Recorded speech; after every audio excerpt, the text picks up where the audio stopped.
انسان کی حقیقت عام حالات میں چھپی رہتی ہے، لیکن جیسے ہی کٹھن حالات اور آزمائشوں کا وقت آتا ہے تو سب واضح ہو جاتا ہے۔ مشکل وقت یہ بتا دیتا ہے کہ کون اپنے دعوے میں سچا ہے اور کون محض زبان کا مسلمان ہے۔ یہی کیفیت غزوہ احزاب کے موقع پر پیش آئی، جب ہر طرف سے لشکر جمع ہوئے اور مدینہ کو گھیرے میں لے لیا گیا۔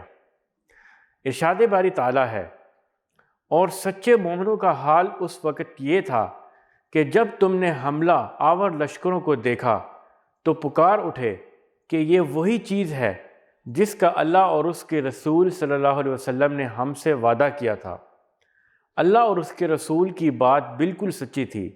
اس واقعہ نے ان کے ایمان اور ان کی سپردگی کو اور زیادہ بڑھا دیا۔ الاحزاب 22۔ ناظرین، اس آیت میں اللہ تعالیٰ نے اہل ایمان اور منافقین کے رویے کو الگ الگ واضح کر دیا۔ بظاہر تو سب مسلمان اور منافق ایک ہی صف میں نماز پڑھتے تھے، سب نمازوں میں شریک ہوتے تھے، لیکن جب کڑا وقت آیا تو منافقین الگ ہو گئے اور سچے مومن الگ۔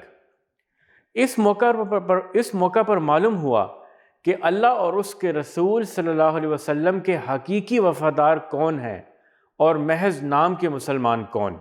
منافقین کا حال یہ تھا کہ وہ بار بار کہتے، یہ سب وعدے تو محض فریب تھے، ہمیں کہا گیا تھا کہ ایمان لاؤ گے تو اللہ کی تائید تمہارے ساتھ ہوگی، عرب و عجم پر تمہارا سکہ رواں ہوگا اور کیسر و کسریٰ کے خزانے تمہارے لیے کھل جائیں گے، مگر دیکھو آج تو پورا عرب ہمیں مٹانے پر تلا ہوا ہے اور کوئی فرشتوں کی فوج ہماری مدد کو نہیں آ رہی۔ یہ سوچ ان کے دلوں میں چھپی کمزوری اور بے یقینی کو ظاہر کرتی تھی۔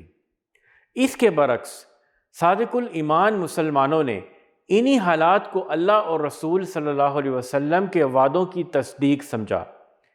انہوں نے کہا کہ واقعی یہی وہ آزمائش ہے جس کی خبر ہمیں پہلے دی گئی تھی۔ وہ جانتے تھے کہ ایمان لانے کے ساتھ ہی دنیا کے تاج نہیں ملنے والے، بلکہ ایمان کے بعد مشکلات آئیں گی، قربانیاں دینی ہوں گی اور صبر کے امتحان سے گزرنا ہوگا۔ یہی وہ امتحان تھا جس نے ان کے دلوں کو مزید مضبوط کر دیا اور ان کے یقین کو اور بڑھا دیا۔ یہ آیت ہمیں یہ حقیقت بھی سمجھاتی ہے کہ ایمان جامد چیز نہیں ہے، یہ بڑھتا اور گڑھتا ہے۔ جب مومن اللہ کے حکم کے سامنے سر جھکاتا ہے تو ایمان میں اضافہ ہوتا ہے، اور جب نافرمانی کرتا ہے یا امتحان کے وقت کمزوری دکھاتا ہے تو یہ ایمان میں کمی آتی ہے۔ ناظرین، ایمان و تسلیم دراصل نفس کی ایک ایسی کیفیت ہے جو ہر موقع پر آزمایا جاتا ہے۔